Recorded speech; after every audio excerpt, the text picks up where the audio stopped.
नांदेड जिल्ह्यातील गायरान जमिनी नवाटी वन जमीन परमपोक मैसुरा जमीन यांच्याकडे वडिलोपार्जित काळापासून ताब्यात व माहितीमध्ये आहेत। त्या जमिनी कास्तकारांच्या ताब्यात घ्याव्यात। उपविभागीय अधिकारी व तहसीलदारांनी सदरील दावे मंजूर करून वन विभागाचे अधिकारी व ग्रामपंचायत यांच्या नावाने आदेश काढून जिल्ह्यातील गायरान जमीनधारका कब्जेदारांना व कास्तकारांना जमिनीवरून हुसकावून न लावता तातडीने जमिनीचे पट्टे त्यांच्या ताब्यात घ्यावेत। यासह इतर विविध मागण्यांसाठी सीटू संघटनेच्या वतीने नांदेड शहरातील डॉक्टर अण्णा भाऊ साठे यांच्या पुतळ्यापासून शहरातील मुख्य रस्त्याने जिल्हाधिकारी कार्यालयावर आक्रोश मोर्चा काढण्यात आलाय। यावेळी आंदोलनकर्त्यांनी जिल्हाधिकारी कार्यालयासमोर जोरदार घोषणाबाजी करीत परिसर दणाणून सोडला होता। याचा आढावा घेतलाय नांदेडवरून आमचे प्रतिनिधी पवन जगदंवार यांनी। नांदेड जिल्ह्यातील जे शेतकरी आहेत आणि जे कामगार आहेत तसेच ज्यांचं नुकसान झालेलं आहे पूरग्रस्त भागातील जे नागरिक आहेत त्यांच्या विविध मागण्यांसाठी आज CITUच्या वतीने जिल्हाधिकारी कार्यालयासमोर आंदोलन करण्यात येत आहे। आपल्यासोबत CITUचे नेते गंगाधर गायकवाड आहेत। काय सांगाल, आज आंदोलन करण्यात येत आहे, काय मागण्या आहेत आपल्या? आमच्या CITU संघटनेचे नांदेड जिल्हा मजदूर युनियनचे आमचे जे सभासद आहेत, आमच्या भगिनी आहेत, त्यांच्याकडे 50 ते 60 वर्षापासून वडिलोपार्जित जमीन ताब्यात आहे।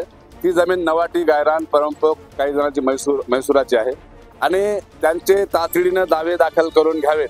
ते दावे मान्य उपविभागीय अधिकारी उपदंडाधिकारी यांनी मान्य करावे।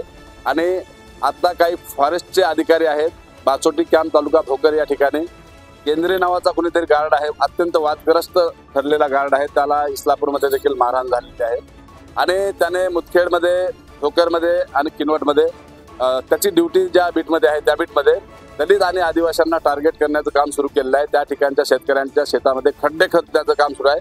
परवा आम्ही त्यांना फोनवर बोलण्याचा प्रयत्न केला असता त्यांचं म्हणणं आहे की आम्हाला वरून आमच्या RFO साहेबांनी सांगितलं आहे। RFO कोणतरी रासने साहेब आहेत। या दोन्ही अधिकाऱ्यांची जातीवादी अधिकाऱ्यांची तात्काळ चौकशी करावी, त्यांच्यावर ॲट्रॉसिटी ॲक्टनुसार गुन्हे दाखल करावेत अशी आमची या ठिकाणी मागणी आहे। 50 ते 60 वर्षापासून ज्या शेतकऱ्यांच्या ताब्यामध्ये जे मजूर आहेत आमचे त्यांच्या ताब्यामध्ये असलेली जमीन वन हक्क कायदा 2006 जे आहे त्याची तातडीने अंमलबजावणी करावी आणि त्या कायद्याप्रमाणे त्यांच्या नावावर त्या जमिनीचे पट्टे करून द्यावेत। यासाठी आज आम्ही मोर्चा काढलेला आहे। कॉम्रेड अण्णाभाऊ साठे यांच्या पुतळ्यापासून मोर्चा निघाला। अत्यंत धोधार पाऊस, मुसळधार पाऊस, अतिवृष्टी असताना सुद्धा देखील अनेक तालुक्यामधून आमच्या इथं सर्व आमचे कामगार आलेले आहेत। आता आम्ही जिल्हाधिकारी महोदयांना निवेदन देणार आहोत। त्या निवेदनामध्ये आमच्या 11 मागण्या आहेत आणि त्या मागण्याच्या अनुषंगाने आम्ही दावे दाखल करण्यासंदर्भात काय आदेश काढतात याकडे लक्ष देणार आहोत आणि जर आमच्या या मागण्या तातडीने पूर्ण झाल्या नाही रक्ताचा लाल झेंडा आम्ही घेऊन जे लढत आहोत ते आणखी आंदोलन तीव्र करणार आहोत।